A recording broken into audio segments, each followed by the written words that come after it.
que Señor la oportunidad de hablar, Señor, de la obra que tú veniste a hacer a este mundo, Señor, y que por medio de ella, oh Dios mío, ahora nosotros tenemos entrada, Señor, a esa gracia. En esta hermosa mañana, Padre, yo estoy delante de su presencia y únicamente te pido, Padre, que tú hables a través de mis labios, Señor, y que cada palabra que salga de mi boca, Señor, tu Espíritu Santo, Dios mío, la envíe a cada corazón necesitado, Padre. En esta hora, oh Dios mío, únicamente te damos a ti la honra y la alabanza, porque tú eres digno de ella, Padre. En el nombre bendito de Jesús de Nazaret, lo pedimos y le damos gracias. Amén, y amén. Y decía el versículo que leíamos, y Jesús crecía en sabiduría y en gracia primeramente para con Dios y los hombres.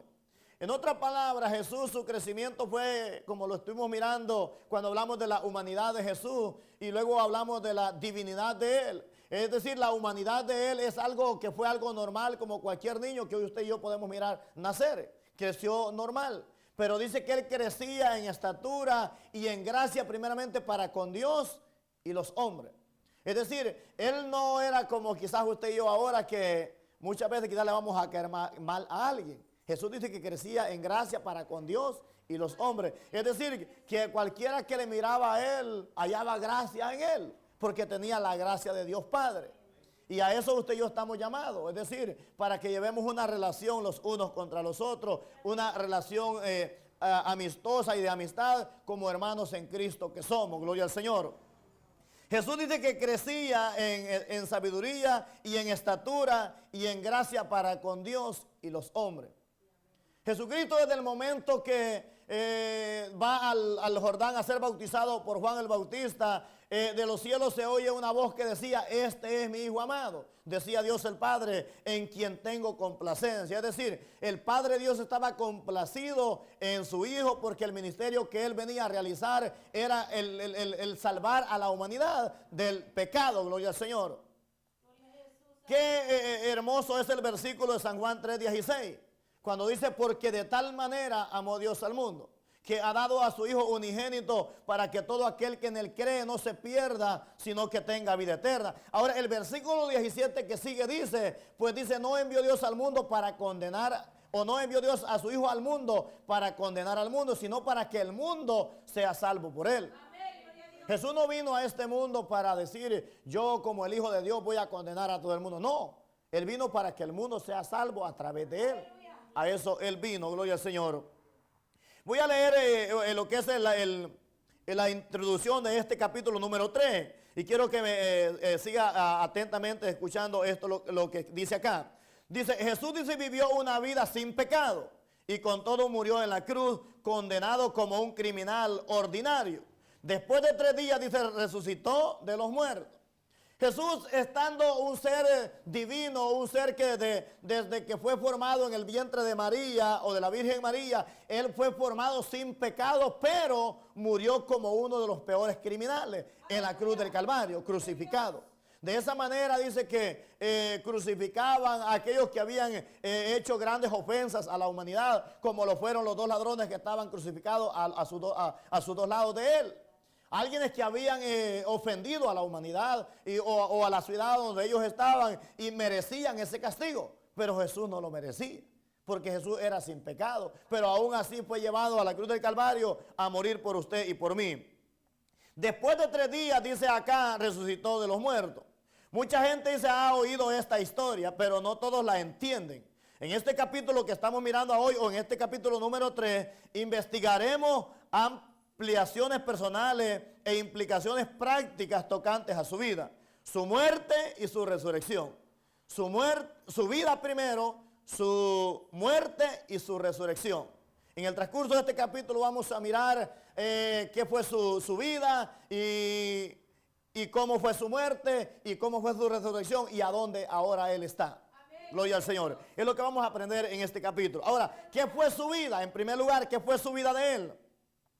Hace casi 2000 años, dice acá, Jesucristo nació en el insignificante pueblo de Belén. Belén era un pueblo tan pequeño que nadie esperaba que saliese algo bueno de ahí, pero de ahí nació el Nazareno.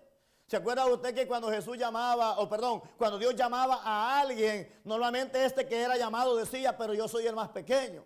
Decía muchas veces, yo soy de la familia más pequeña de Israel o de la tribu más pequeña, pero que como que de tal manera que Dios le placía hacerlo de esa manera para que quizás este llamado no se sintiera decir, wow, yo fui escogido porque yo soy de la tribu más grande de Israel. Normalmente siempre Dios llamaba de algo insignificante. Y Belén era una de esas ciudades más insignificantes, pero de ahí nació el dador de la vida, Jesús de Nazaret. Gloria al Señor. En Belén. Y su familia, dice, fue llevado por José y María a Egipto para escapar de la ira del rey. Luego fueron, dice, a Nazaret, en Galilea, donde pasó su niñez. ¿Se acuerda usted que cuando Jesús nació, él fue llevado de Belén, dice que fue llevado a Egipto? ¿Por qué? Porque el rey Herodes le quería quitar la vida. ¿Se acuerda usted cuando llegaron aquellos que habían seguido, en una versión dice magos, en otra versión dice pastores, que habían seguido la historia y llegan al rey y le dice, hemos seguido la estrella y nos indica que aquí ha nacido el rey de los judíos, que os ha nacido porque los ángeles dieron las buenas nuevas y ellos las escucharon y siguieron la estrella y dice, hemos llegado hasta acá. Cuando miraron los libros y miraron todas las investigaciones de dónde iban a ser, se halló que allí iban a ser. Entonces Herodes le dice a aquellos enviados, les dice, está bien, vayan y cuando lo encuentren vengan a mí.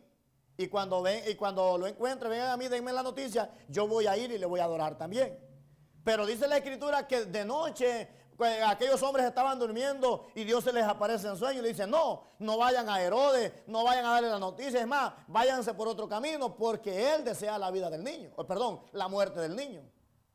Y cuando Herodes, dice la escritura, que se vio burlado de ellos, dice que se encendió en ira y dio la orden. Vamos a matar a todos los niños menores, creo que dice la escritura, de 2 años abajo. Y dice que hubo una matanza tremenda. ¿Por qué? Porque quería matar al dador de la vida, el cual tenía un propósito para usted y para conmigo, gloria al Señor, para cada uno de nosotros. Y dice la escritura que es cuando Dios le dice a José y a María, salgan de aquí y vayan a Egipto. Por lo tanto dice que aquí, dice que fue llevado a Egipto, ¿para qué? Para salvarle la vida. Ahora, Dios siendo Dios, ¿cree usted que Dios no hubiera usado otra forma de salvarle la vida? Claro que lo hubiera hecho. Lo hubiera podido salvar de otra manera. Dios es todopoderoso, pero a Dios le plació de esa manera llevarlo a Egipto. Hay un versículo en la Biblia que dice, de Egipto llamé a mi hijo. Es decir, ahí estaba el lugar reservado para que su hijo preservara la vida. Y cuando Herodes murió, Jesús pudo regresar a seguir creciendo, gloria al Señor. Y el versículo decía que crecía en sabiduría, en estatura y en gracia para con Dios y los hombres, gloria al Señor. Tomó, dice, el mismo oficio de José, es lo que la historia dice, y fue carpintero hasta la edad de 30 años. Cuando dejó este trabajo, dice, y comenzó 3 años de ministerio, durante los 3 predicó, dice, a multitudes, sanó a muchos y entrenó a 12 hombres. Ahora, ¿a quiénes fueron esos 12 hombres que entrenó? A los 12 apóstoles, a los 12 discípulos. ¿Para qué los entrenó? Para que le ayudasen a él en su ministerio y para que ahora el evangelio llegase a usted y a mí. Gloria al Señor, porque al final cuando él ya fue ascendido a los cielos, él así dijo, y me seréis testigos en Jerusalén, en Judea, en Samaria y hasta ¿dónde? Hasta los confines de la tierra. Es decir, a esos confines de la tierra, ahí estamos incluidos usted y yo, gloria al Señor. Al final, dice, de este tiempo fue ejecutado o fue muerto en una cruz romana, sepultado, dice, en una tumba prestada, y a los 3 días resucitó de los muertos. Se da cuenta que Cristo Jesús, siendo el dueño de todas las cosas, o Dios Padre siendo el dueño de todas las cosas, Él no es como quizás usted y yo hoy en día, que muchas veces nos preparamos anticipadamente el lugar donde queremos que nos lleven nuestro resto un día que muramos. Jesús, siendo el dueño de todas las cosas, hijo de Dios, Él ni siquiera tenía un lugar donde pusieran su resto, es decir, su cuerpo.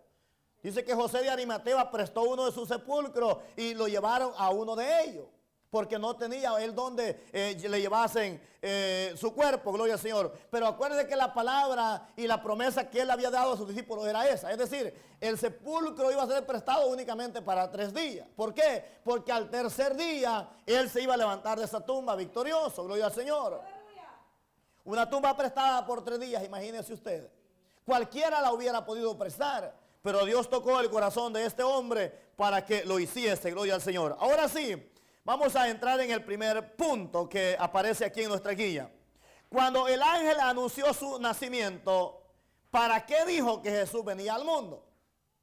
Por eso dice acá, cuando el ángel anunció su ministerio, o el ministerio de Cristo, ¿para qué dijo que Jesús venía al mundo? Lo acabamos de leer en el...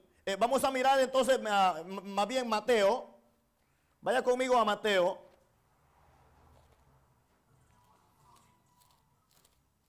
Gloria al Señor. Mateo 1:21. Gloria al Señor. Mateo 1:21 dice la palabra del Señor así. Y dará a luz un hijo y llamará su nombre Jesús, porque él dice salvará a su pueblo, ¿de qué? De sus pecados.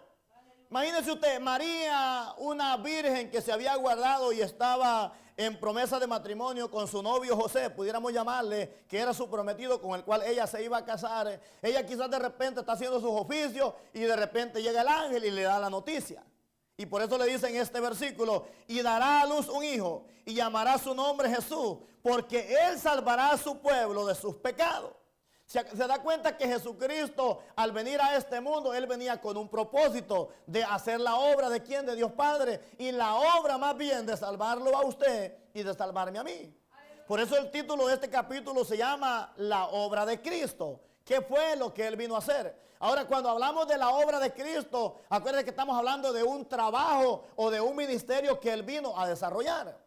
Eso es lo que significa la obra. O pudiéramos ahora usted y yo, cuando hablamos de obra, hablar de un trabajo secular, como el trabajo que se está realizando aquí. Una vez que el trabajo esté culminado, nos vamos a dar por hecho que ya finalizamos el trabajo. Eso es lo que Cristo hizo. Por eso Cristo, cuando Él está cumpliendo la orden de Dios Padre, y cuando Él llega al final que ya está siendo crucificado, Él dice, hágase tu voluntad. Y aparte Él dice, si es posible pasa de mí esta copa sin que yo la beba, pero que se haga tu voluntad.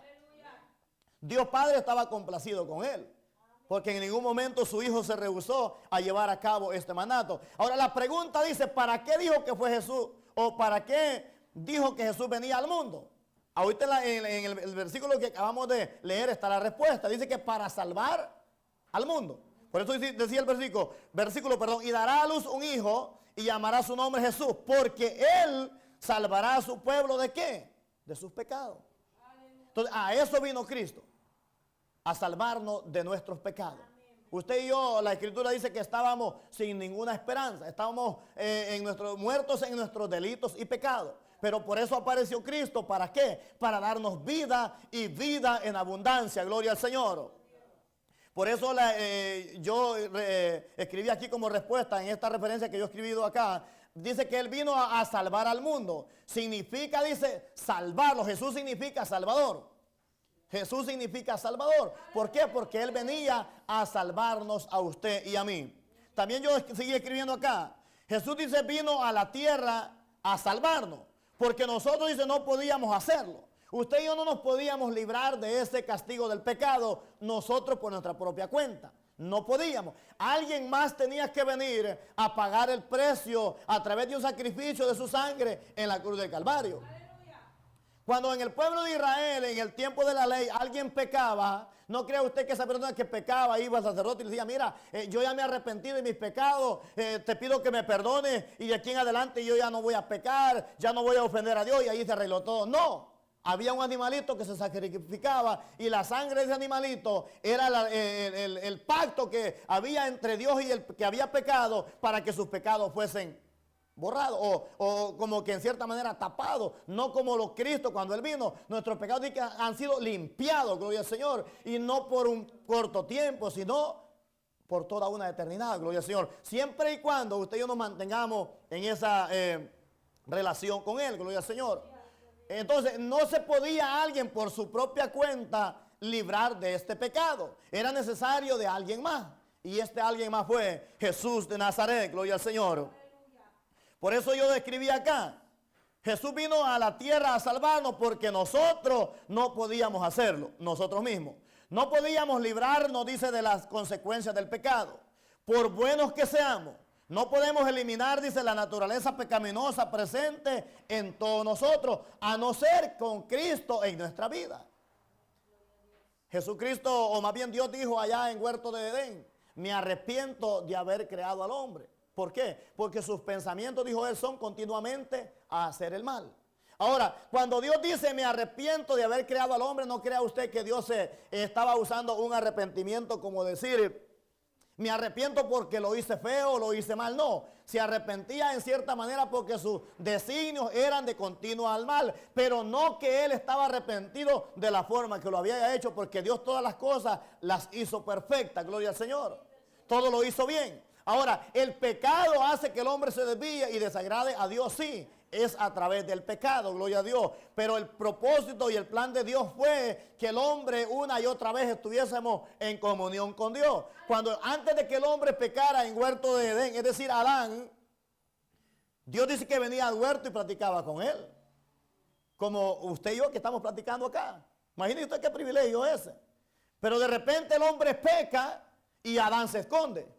Y empezaron a coser hojas de higuera, se hicieron delantales y se escondieron. Y viene Dios como otras veces. Quizás ya tenía una hora citada que Él venía. O de repente Él les preguntaba cómo están, qué les parece el huerto, qué les parecen los frutos que dio el árbol aquel, qué les parece todo, cómo están también. Y ese día Él viene y hace la pregunta. Adán, ¿dónde estás? Adán, ¿dónde está? Adán estaba escondido. ¿Por qué estaba escondido? Porque se había dado cuenta que se le miraban su desnudez. ¿Por qué? Antes de pecar, él no se había dado cuenta que estaba desnudo. ¿Por qué? Porque estaba agradando a Dios Padre. Pero el pecado es lo que hace una separación entre el hombre y Dios. Por lo tanto, estando en esa condición de esa separación, necesitábamos que viniera Jesucristo a hacer la obra del Padre y morir en la cruz del Calvario por amor a ustedes y por amor a mí, gloria al Señor. Por lo tanto, nuestra naturaleza pecaminosa, usted y yo no nos pudiésemos librar de ella, a no ser Cristo en nuestra vida y que un día Él nos liberó de nuestros pecados. ¿Cuándo fue ese día? El día que aceptamos a Cristo como nuestro Salvador. Ahora, hermano Oscar, ¿significa que ahora, como Dios nos perdonó, no van a venir pensamientos malos a nuestra mente? Sí van a venir. Pero tenemos al Espíritu Santo que nos ayuda a ir venciendo y venciendo contra ellos. Porque la Escritura ya lo dijo claramente. En el mundo tendréis aflicción. Pero confiad en mí, dijo Cristo, yo he vencido. O sea, si Cristo venció, usted y yo podemos vencer también. Gloria al Señor. El segundo punto que aparece en esta guía, casi la mayoría empiezan con una pregunta. Por eso le voy a pedir, acuérdese que estamos en una escuela dominical. Si usted puede contestarlo, puede hacer. La segunda pregunta que aparece acá se titula, dice, ¿cómo se desarrolló Jesús durante su niñez? ¿Cómo? ¿Cómo se desarrolló Jesús durante su niñez? Gloria al Señor. Y esta cita está en la cita que leímos al inicio. Y ahí lo miramos cómo crecía él en el capítulo 2, ¿verdad? 52. Por eso la pregunta dice, ¿cómo se desarrolló Jesús durante su niñez? En el capítulo 52 del capítulo 2 de Lucas decía hace un instante que leímos al inicio, y Jesús crecía ¿en qué? En sabiduría y en estatura y en gracia para con Dios y los hombres. Entonces ese fue su desarrollo, como cualquier otro niño, pero diferente en cierta manera a los demás. Cuando Jesús llega a los 12 años, que sus padres lo llevan al templo, dice a presentarlo como lo que la ley indicaba, los religiosos se dieron cuenta que ese niño era diferente a los demás. Un niño de los, quizás que habían crecido juntos, no iba a estar delante de los ancianos haciendo y contestando preguntas, pero Jesús sí lo hacía. ¿Por qué? Era el Hijo de Dios y es el Hijo de Dios, gloria al Señor. Por lo tanto, dice la Escritura en este versículo que crecía en sabiduría. Es decir, era un niño diferente en cierta manera a los demás, porque Dios le daba a él la sabiduría. Ahora, y esa sabiduría, ¿será que en este caso tenemos a nuestro hermano Ángel como joven en esta mañana? ¿Será que el hermano Ángel pudiera decir ahora, y será que esa sabiduría Dios me la puede dar a mí como joven que soy? Claro que sí, Dios la puede dar. Y lo que dice la Escritura es que el principio de la sabiduría dice que es ¿qué? El temor a Jehová, el temor a Dios. Si usted y yo tememos a Dios, y no temor de miedo, sino temor de respeto y reverencia, usted y yo vamos a obtener la sabiduría. Entonces Jesús dice que crecía en sabiduría, en estatura y en gracia para con Dios y los hombres. Entonces, ese fue su desarrollo de Jesús. Algo natural en cierta manera, pero diferente, porque él obtenía la sabiduría de Dios. Ahora, vuelvo y repito, esa sabiduría cualquier niño de su edad la podía tener, sí. Pero quizás posiblemente algunos niños no eran como él, quizás más descuidados, dedicaban más tiempo a jugar y cuantas otras cosas que quizás ocupaban sus vidas en aquellos días. Ahora, pero que la sabiduría está al alcance de cada uno de nosotros, claro que sí. Y la estatura en crecer puede ser crecer físicamente o espiritualmente. Lo podemos tomar de las dos maneras. Jesús crecía de las dos maneras, físicamente y espiritualmente. ¿Por qué espiritualmente? Porque obedecía a Dios Padre, gloria al Señor. Lo único que él se procuraba era agradarle a él. Por lo tanto, la pregunta decía, ¿cómo se desarrolló Jesús durante su niñez? Sabiduría, creciendo en sabiduría y en estatura, y en gracia para con Dios y los hombres, gloria al Señor. Yo escribí acá lo que la hermana está respondiendo. Jesús dice crecía en sabiduría, en estatura y en gracia para con Dios y los hombres. El segundo capítulo, dice, de Lucas, nos muestra que aunque Jesús era especial, tuvo una niñez y una juventud normales. Es decir, de los 12 años a los 30 años de Jesús no se dice nada de la Escritura. No dice Jesús a los 15 años hizo esto, a los 18 años hizo lo otro, no se dice nada. De los 12 hasta los 30 años. A los 30 años aparece en el Jordán para ser bautizado por Juan y ahí empieza su ministerio. ¿Por qué? La Escritura dice que, según va bien la historia, que habían dos edades de empezar un ministerio. Dos edades en lo que es la cultura judía. Dos edades, a los 27 y a los 30. Se dice, según la historia, que cuando Jesucristo decide iniciar su ministerio a los 30, su padre José, padre terrenal, si pudiéramos llamarle, quien le ayudó a él a crecer, ya había muerto. Por lo tanto, él había ocupado lo más seguro del oficio que su padre ejercía, carpintero. Por lo tanto, habían dos edades, vuelvo y repito, a los 27 y a los 30, de iniciar un ministerio. Jesús lo decide iniciar a los 30. ¿Por qué? Porque Jesús estaba a cargo de la familia. Acuérdense que Jesús era el mayor. Él estaba a cargo de la familia. Y él esperó aún a lo máximo que especificaba la ley a los cuántos años podía iniciar su ministerio. Lo inició él a los 30, porque él era el que estaba enfrente de la familia. Ahora, cuando Jesucristo ya él está siendo crucificado, oye usted la palabra que Jesús le dijo a Juan. Juan, ahí tu madre, ahí tu hijo. ¿Por qué? Porque había otro que tenía que tomar la responsabilidad de la familia. Por lo tanto, Jesús inició su ministerio a los 30 años. Haciendo como eso nos da a entender a usted y a mí que aún siendo hijo de Dios, él cumplió con sus responsabilidades. Como cualquier hijo o como cualquier muchacho, como cualquier joven de los que crecieron juntamente con él. Pero diferente, porque crecía, dijimos, en sabiduría, en estatura y en gracia para con Dios y los hombres, gloria al Señor. Por lo tanto, decía acá en el segundo capítulo de Lucas, nos muestra que aunque Jesús era especial, tuvo una niñez y una juventud normales. En términos de desarrollo, era como nosotros. Creció físicamente, mentalmente, se relacionó con otros y con Dios. Y Dios dice que lo amó. ¿Por qué Dios le amaba a Jesús? Porque obedecía su palabra. Es decir, era fielmente obediente a lo que el padre le indicaba que hacer. Yo siempre menciono esto, cuando un hijo es obediente, su padre está complacido, su padre está alegre. Pero al contrario, si el hijo es desobediente, ¿cómo cree usted que está el padre? Está triste. A diario está orando por el muchacho que está siendo desobediente. A diario el padre o la madre están pidiendo, mira, Señor, cámbiame a este muchacho. Mira que le puede pasar esto, le puede pasar lo otro. Guárdalo, mira, ya salió, mira, va para tal sitio, guarda. Pero si el padre tiene a un hijo obediente, no va a ser igual. El padre va a estar confiado. ¿Por qué? Porque sabe que a donde el hijo va, no va a andar haciendo algo malo. Entonces el Padre está confiado. Jesucristo así era con Dios Padre. El Padre estaba complacido en él porque obedecía su palabra. Gloria al Señor. Una vida humana, dice, íntegra para con Dios y los hombres. Así vivió Jesús. Una vida íntegra para con los hombres y para con Dios. Gloria al Señor. Ahora el capítulo 3, o el punto número 3 más bien. El punto número 3 es otra pregunta. Y la pregunta que aparece aquí dice de esta manera. ¿Cuáles, dice, son algunos ejemplos de las actividades de Jesús durante sus años de actividad pública? Esa es la pregunta. ¿Se acuerda usted de algo de eso? Dice, ¿cuáles son algunos ejemplos de las actividades de Jesús durante sus años de actividad pública? Vaya conmigo a Lucas. Él predicaba, sanaba a los enfermos. Amén. Vaya conmigo al capítulo 8. Ahí vamos a mirar qué era lo que Jesús hacía. Mira lo que dice el versículo 1. 8:1.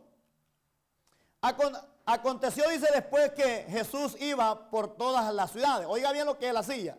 Esa era la actividad pública que él hacía. Dice que iba por todas las ciudades y aldeas. ¿Qué es lo que él hacía? Predicando y anunciando el evangelio del reino de Dios. Y los 12 con él. Entonces, ¿se da cuenta qué era lo que Jesús hacía? Dice que caminaba de una ciudad en otra ciudad predicando el evangelio del reino. Del evangelio del reino de Dios.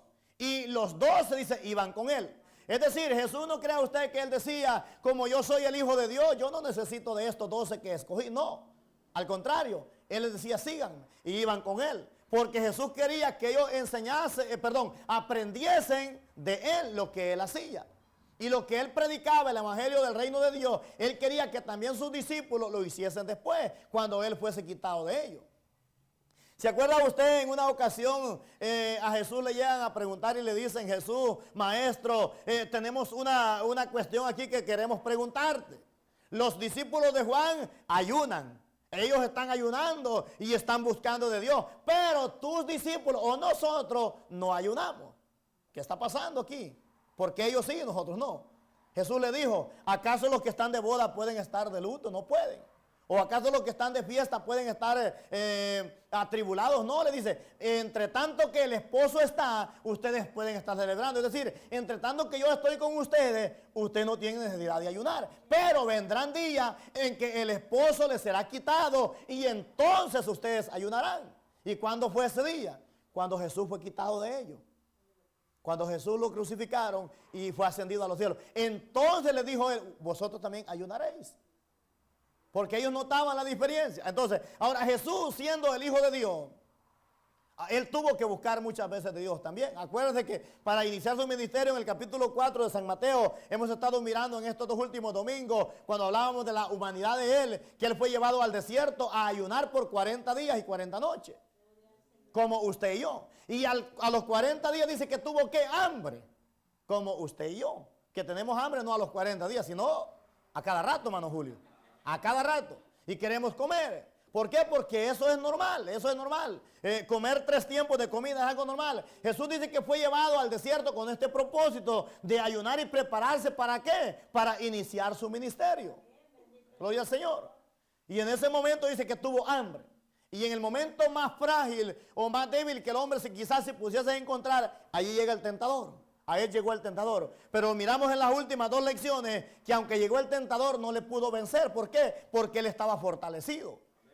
Y aunque el diablo llegaba con la palabra, escrito está, a sus ángeles mandará acerca de ti, Jesús le respondía con la palabra.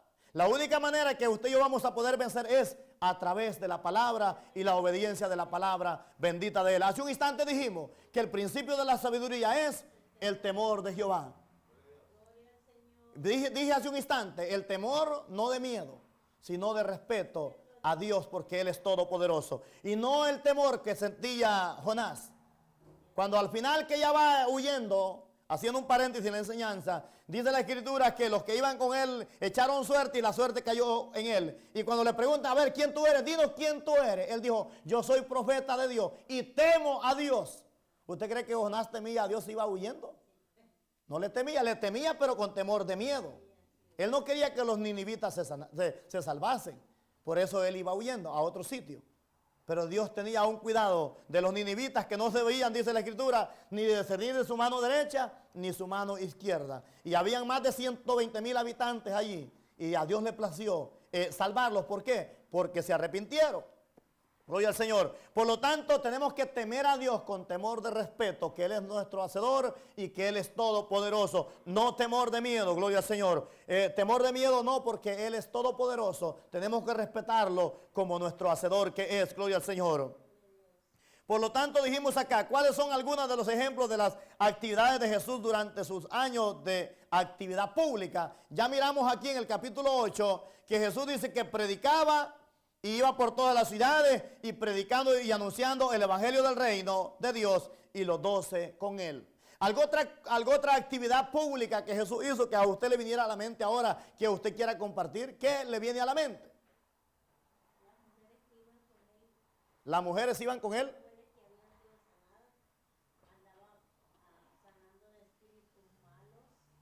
Amén. Lo que sigue diciendo en el versículo 2, ¿verdad?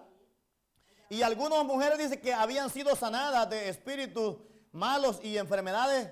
María, que se llamaba Magdalena, de la que había sido 7 demonios. Entonces, esta gente que le seguía a Jesús, muchos de ellos, como los apóstoles, habían sido escogidos por Jesús. Pero otros, como las mujeres que mencionan acá, no le seguían porque habían sido llamados, sino ¿por qué? Porque habían sido sanados. Espíritus malos habían salido de ellos. Y en acción de agradecimiento, ellos decidían seguir a Jesús. Seguirle a Jesús. Ahora, entre toda esa multitud, había de todo que le seguía. ¿Se acuerda usted cuando Jesús les dijo, pasen al otro lado? Y Jesús no fue con ellos en la barca, pero le anduvieron buscando. Y ya un día antes les había estado por la tarde dando alimento de comer. Y cuando le andan buscando, ¿y dónde está? Y vieron que los pocos panes se hizo un montón, comieron todo. Y dijeron ellos, wow, pues aquí ya la hicimos. Andando con Jesús lo tenemos todo, ya no tenemos que trabajar, ya no vamos a hacer esto ni lo otro, pues Jesús nos da todo. Y dice la Escritura que cuando llegaron del otro lado y le dijeron a Jesús, Jesús, pero ¿cuándo llegaste acá? Nosotros estábamos preocupados por ti, ¿qué te había pasado? Y Jesús conoció lo que había en su corazón y le dijo, no, vosotros me habéis seguido porque los di de comer allá. Le dice, no me sigan por eso, más bien sigan por agradar a Dios Padre y por lo que Dios está haciendo en su vida, no porque les di de comer. Jesús sabía lo que ellos pensaban. Pues acuérdense que la palabra de Dios dice que la palabra de Él es espíritu.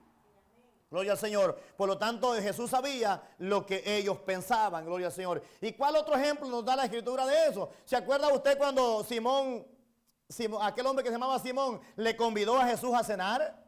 Y cuando Jesús llegó a la casa de Simón, Jesús entra y se acostumbraba que cuando entraba el visitante, el dueño de la casa salía a recibirle con un guacal, con una paila de agua, una toalla, lavaba sus pies, se los limpiaba, le daba el beso de bienvenida y le llevaba a sentar.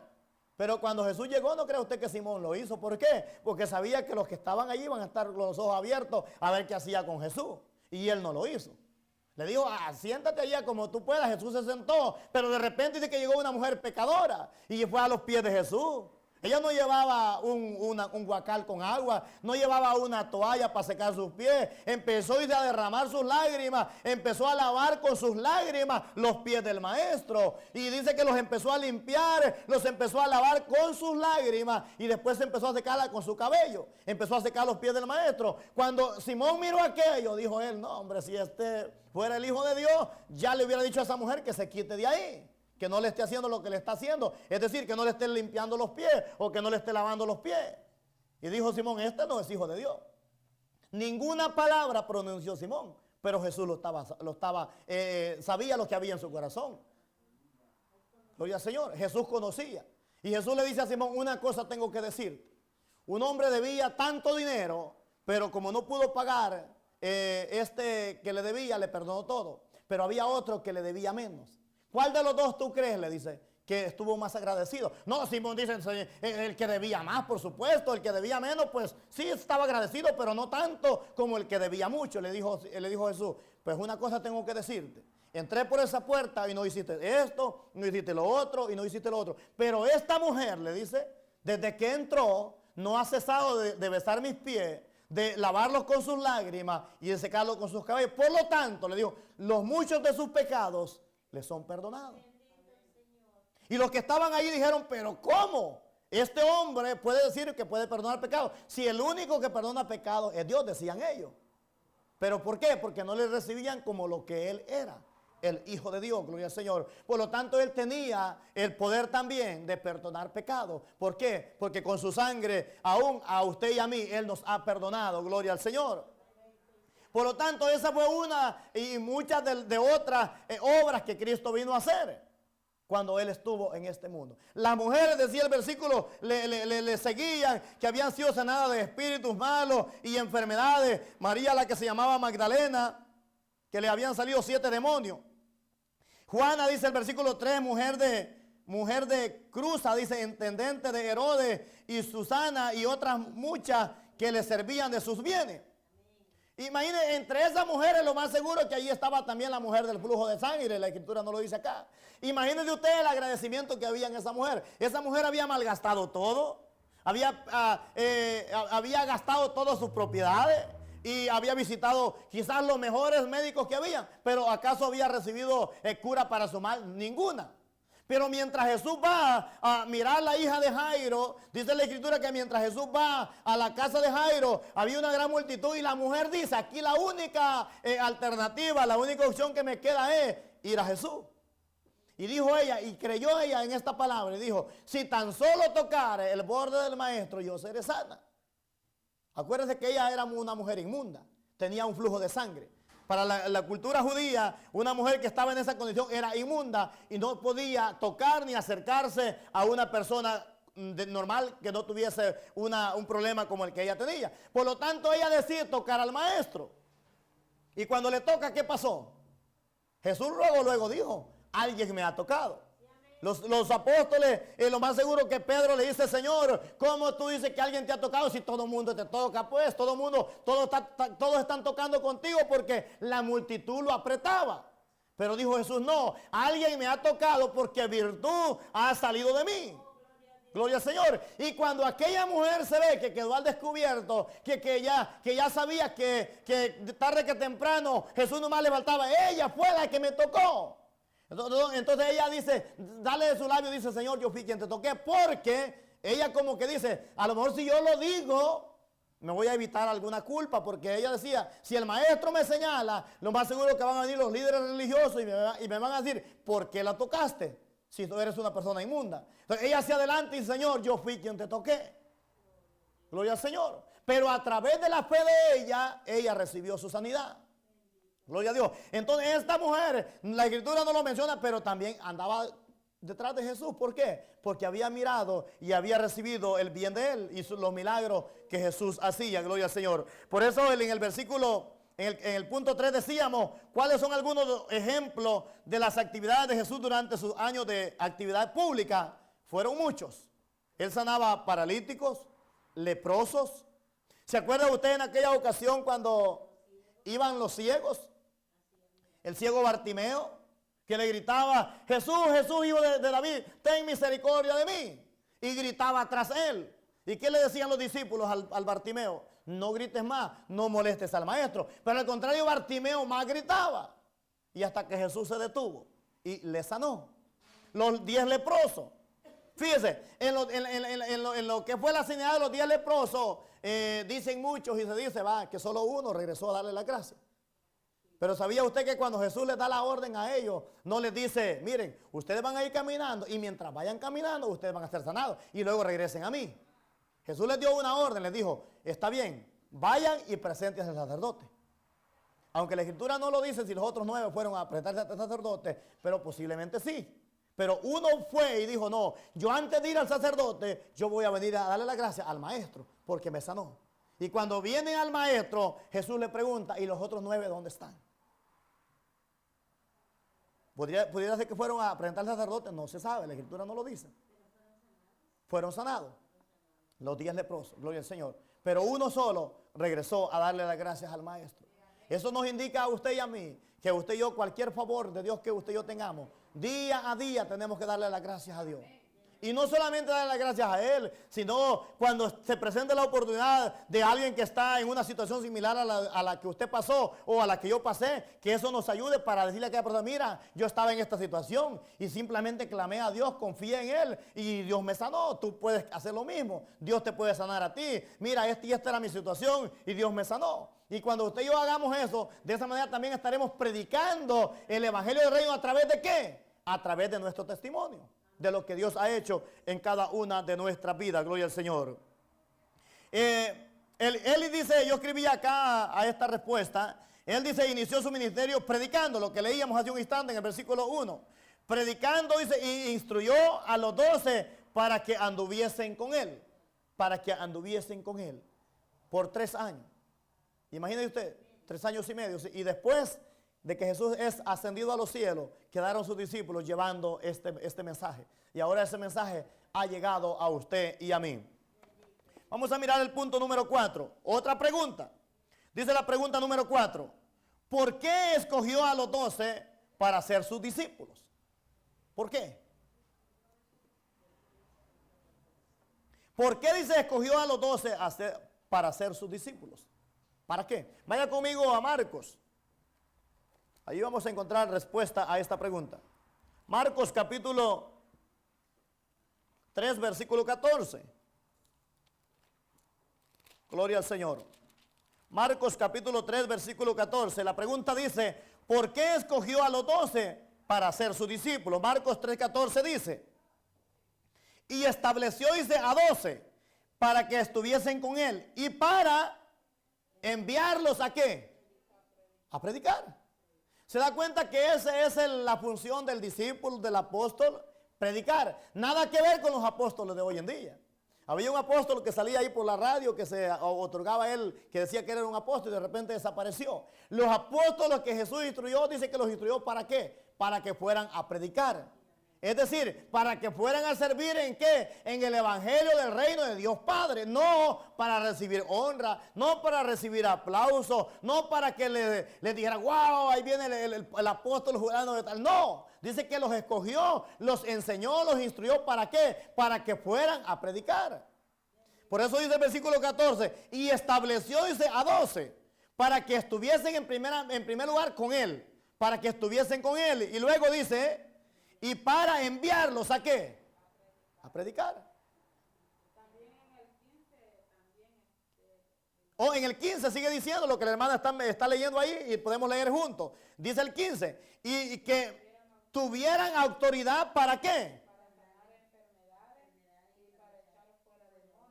Para sanar enfermedades y para echar fuera demonios. Imagínense, le dio autoridad. Primero están con él y luego los envía a predicar, pero no los dice vayan a predicar así. No, les da autoridad para sanar enfermos y sigue diciendo y para echar fuera demonios. Amén. Imagínense usted un apóstol de los de hoy en día que Dios le placiera darle una autoridad así. Si de por sí, imagínense, ya se creen orgullosos. Imagínense usted, tuvieran una autoridad como la que Dios le dio a sus discípulos. Dios mío, sería algo terrible, pero acuérdense que Dios tiene control de todas las cosas. Y si Dios no lo hace, es porque Dios sabe que esas personas, en vez de servir de bien, va a servir de mal para ellos. Por lo tanto, Dios tiene control de todas las cosas. Estos discípulos dice que les dio autoridad para sanar enfermedades y para echar fuera demonios. Ahora, cuando los apóstolos lo hacían, incluso cuando Pedro lo hizo con aquella mujer que adivinaba, no crea usted que Pedro dijo, wow, ahora sí yo las puedo. No, al contrario, la gloria se la dieron a Dios. Y por eso, ¿qué hicieron? ¿Qué pasó con ellos? Los llevaron a la cárcel, los llevaron al calabozo. ¿Se acuerda usted que los metieron a la cárcel y ahí estaban presos? ¿Por qué? Porque habían sanado a una persona, porque habían echado fuera a un espíritu que adivinaba y daba ganancia a aquellos que eran amos de ella. Es decir, a aquellos que eran dueños de ella. Gloria al Señor. Pero imagínese usted, una sanidad a ellos se les convirtió ¿qué? En un problema. Tuvieron que ir a la cárcel por liberar a una persona de un espíritu malo. Gloria al Señor. Por lo tanto, dijimos en la pregunta, ¿por qué escogió a los 12? A ser sus discípulos. Leímos Marcos 3:14 y agregamos el 15. Para que estuviesen con él, escribía yo acá lo que dice el versículo, y para enviarlos a predicar. También dice el número 12. Corresponde a las 12 tribus de Israel. ¿Por qué Jesús no escogió a 11 o a 10 o a 13? ¿O qué tal 24? 23. No, él escogió a 12. ¿Cuántas son las tribus de Israel? 12. 12. No le plació a él escoger 11, ni 13, ni 14. No, 12. Vaya conmigo a San Mateo. para que usted mire, para que usted y yo miremos por qué él escogió a 12 y no a 13 ni 14. Vaya conmigo a San Mateo 19. Mateo 19. Mire lo que dice el versículo 28. Mire lo que Jesús les dijo a estos 12. O en este caso creo que en esta ocasión ya había nomás 11. ¿Por qué? Porque acuérdense que Judas, o creo que todavía estaban todavía los 12. Judas todavía estaba con ellos. Acuérdense que Judas se ahorcó ya al final cuando ya Cristo ya fue llevado a la cruz del Calvario, cuando él le entregó. Verso 28 dice, 19, 28. Y Jesús les dijo, de cierto os digo que en la regeneración, cuando el Hijo del Hombre se siente en el trono de su gloria, vosotros, les dice a sus discípulos, que me habéis seguido, también dice, os sentaréis sobre ¿qué? Sobre 12 tronos, para juzgar a las 12 tribus de Israel. Vuelvo y repito, ¿por qué no fueron 13? Porque las tribus de Israel eran 12. Y él les dice, cuando yo esté sentado en mi trono, les dice Jesús, vosotros también os sentaréis en 12 tronos o en 12 sillas. ¿Para qué? Para juzgar a las 12 tribus de Israel. Se ve que hay un propósito, por lo tanto Dios, vuelvo y digo, Jesús no escogió a 13 ni 14, sino 12. Gloria al Señor, porque son las 12 tribus de Israel. Aleluya. Vuelvo y repito el versículo. Y Jesús les dijo, de cierto os digo que en la regeneración, cuando el Hijo del Hombre se siente en su trono de su gloria, vosotros que me habéis seguido, también os sentaréis sobre 12 tronos para juzgar a las 12 tribus de Israel. Ese será el trabajo de ellos, gloria al Señor. Sentarse en el trono, gloria al Señor.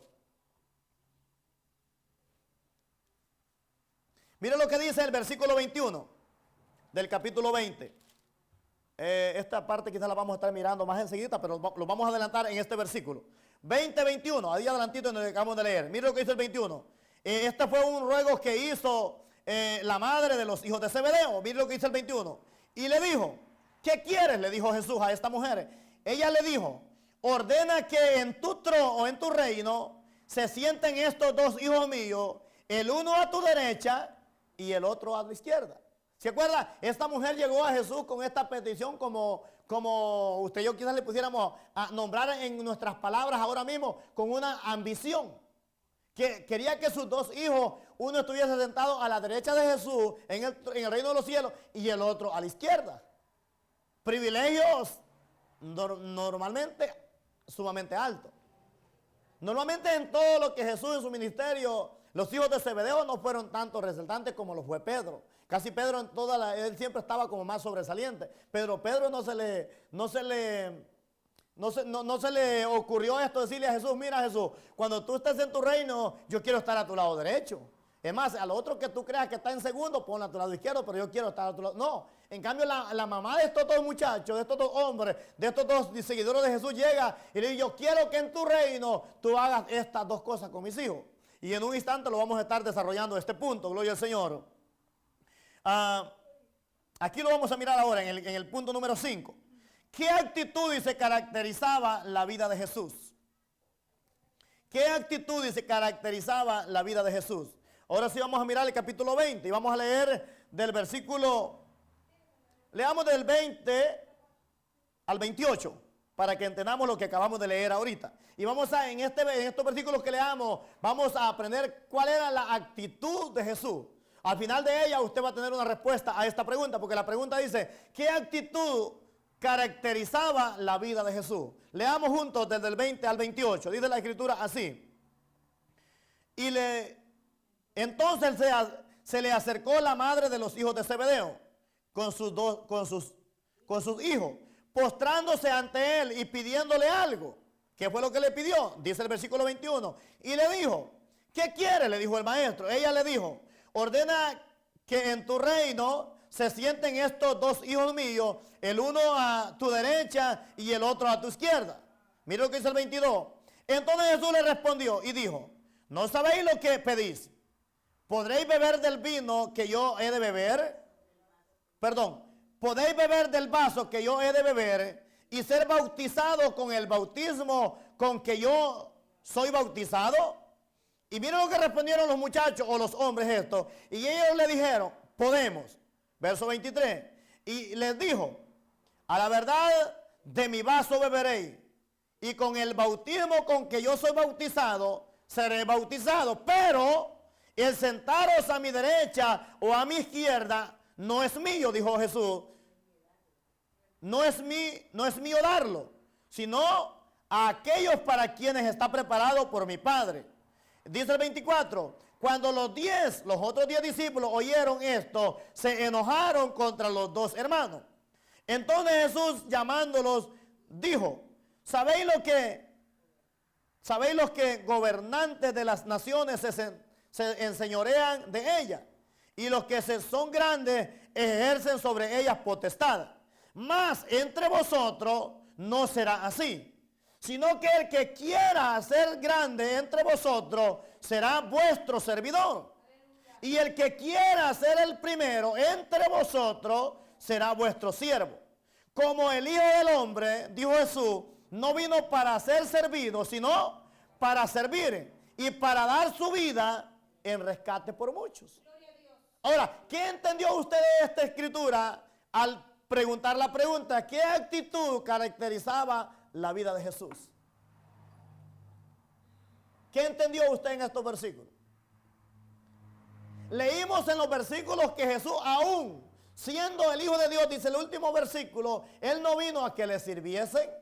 Al contrario, dice que vino a servir y a darle el ejemplo a usted y a mí. Por lo tanto, llega esta madre y con esta petición delante del maestro y dice, mira, estos dos mis hijos yo los quiero mucho, pero de tanto que los quiero, aunque la escritura no dice esto, yo quiero que en tu reino uno esté de la derecha y el otro a la izquierda. Entonces Jesús le dice, ¿acaso estás dispuesto a beber del vaso y ser bautizado en el bautismo que yo he de ser bautizado? Y ellos respondieron, sí podemos. Estos dos hombres estaban decididos a llegar al final con Cristo. Pero al final de lo que fue el ministerio de Cristo, ellos no estaban allí. Dice que el que le seguía de lejos o del ejército era Pedro, que aún ahí le negó. Pero estos dos muchachos o estos dos discípulos, ellos ni siquiera estaban allí. Pero le dijeron a Jesús, se comprometieron, estamos dispuestos a pasar y a beber de ese vaso y a ser bautizado en el bautismo que será el bautizado. Entonces Jesús le dijo, está bien, va a ser así. Ustedes van a sufrir de esta manera, van a sufrir lo que yo sufra, pero el sentaros a mi derecha y el sentaros a mi derecha, y a mi izquierda, eso no le pertenecía a él. Porque esos lugares, le dijo Jesús a ellos, lo más seguro es que ya están reservados. ¿Se acuerda usted? ¿Quién está? Jesús dice que Esteban le vio que está a la derecha del Padre. Entonces, ¿qué significa? Que a la izquierda de Jesús está ¿quién? Dios Padre. Porque Esteban dice que le vio que estaba a la derecha del Padre. Entonces a la izquierda está Dios Padre. Y al otro extremo del Padre, la Escritura no señala quién está. Por eso Jesús dice, esos lugares a lo mejor ya están apartados. Pero le dice él, está bien, van a sufrir esto, van a sufrir lo otro, pero el sentaros en el reino, como que diga él, no me corresponde a mí. Y la Escritura dice que al final de la historia de estos dos hombres, así fueron. Sufrieron como Jesús. Es decir, sufrieron mucho por la causa de Cristo. Ahora, nos preguntaremos dónde están ellos. Ellos están también en un lugar reservado, esperando el sonido de la trompeta. Aquel día que esa trompeta suene, y lo más seguro es que ellos tienen ese lugar reservado en el reino de los cielos. ¿Por qué? Porque ellos fueron escogidos por Jesús y le sirvieron a él hasta el final. Gloria al Señor.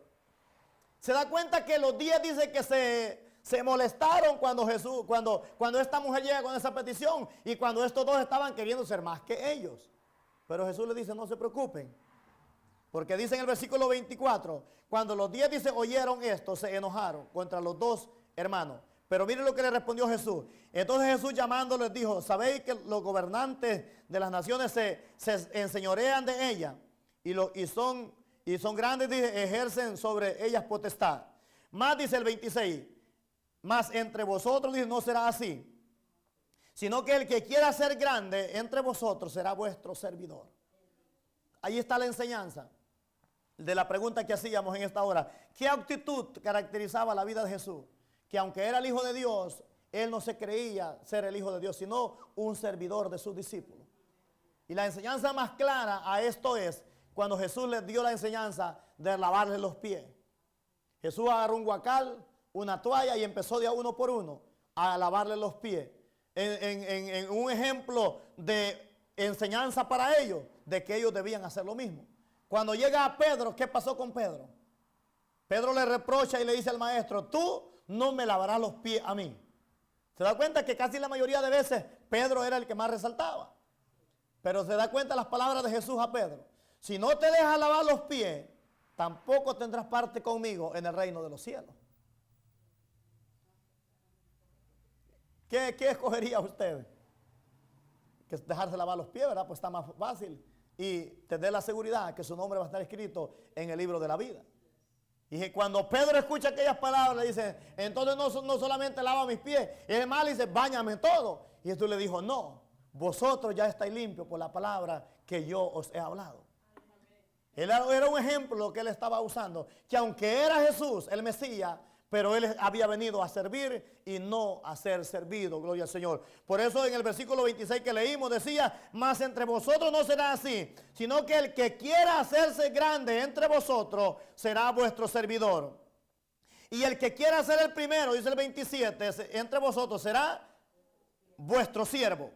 Como el Hijo del Hombre, dice el 28, no vino para ser servido, sino para servir y para dar su vida en rescate por muchos. Gracias damos a Dios en esta mañana. Porque en ese rescate de muchos, cuando dice muchos, ahí estamos incluidos usted y yo, gloria al Señor. Bendito el nombre del Señor. Ese reloj creo que sí está avanzando, ¿verdad? Sí está bueno. Pensé que era más temprano. Gloria al Señor. Vamos entonces a pasar al último punto en esta hora, punto número 6. Y es otra pregunta. Y miren lo que dice esta pregunta. Pero al final de la número 5, ¿cuál fue la actitud? Lo que lo caracterizaba a Jesús, ya lo miramos que su humildad. Por eso yo escribí acá. La actitud de Jesús era de un servidor y nos da un ejemplo de humildad a cada uno de nosotros. Ahora, el último punto que yo tengo acá en mis notas dice el punto número 6 y es otra pregunta. ¿Cómo se aplica esto a nuestra vida? Ahora, al leer todo este párrafo y lo que hemos estado aprendiendo de Jesús, ¿cómo se aplica esto a nuestra vida? ¿Qué podría usted opinar? ¿Deberíamos de hacer lo mismo? ¿Ser personas humildes? ¿No personas altivas? Porque la Escritura dice que el altivo dice que él lo mira de lejos, pero que al que se humilla dice que Dios lo mira de cerca. La Escritura dice en un versículo que seamos prudentes, creo que dice como la serpiente y sencillos como la paloma. Mansos como la paloma, ¿verdad? Mansos como la paloma. Por ahí creo que va el versículo, por ahí está. El caso es de que nosotros, usted y yo, tenemos que ser sencillos, sensibles. Tenemos que ser no personas orgullosos, amén, sino algo que tenemos que usted y yo estar siempre tratando de agradar a Dios y no agradar a los hombres, gloria al Señor. Por eso la pregunta dice, ¿cómo se aplica esto a nuestra vida? Al mirar el ejemplo de Cristo y cómo Él se condujo en su ministerio, cómo Él sufrió por usted y por mí, entonces eso nos debe a usted y a mí a motivar también sufrir por la causa de Él, gloria al Señor. Por eso yo escribí acá que cualquier objetivo, dice, que logremos, no es porque seamos mejores, sino porque Dios le ha placido ayudarnos y hacerlo. Y la honra y la gloria únicamente le pertenecen a Él solamente. Cualquier logro que Él nos permita lograr, únicamente a usted y yo tenemos que darle la honra y la gloria a Él. No porque digamos, porque yo, sin mí esto no camina, si yo, porque aquí yo, no. La honra y la gloria le pertenece a Él. Y cualquier responsabilidad que Él haya puesto en nuestra mano, trabajemos en ella y llevémosla adelante. Gloria al Señor.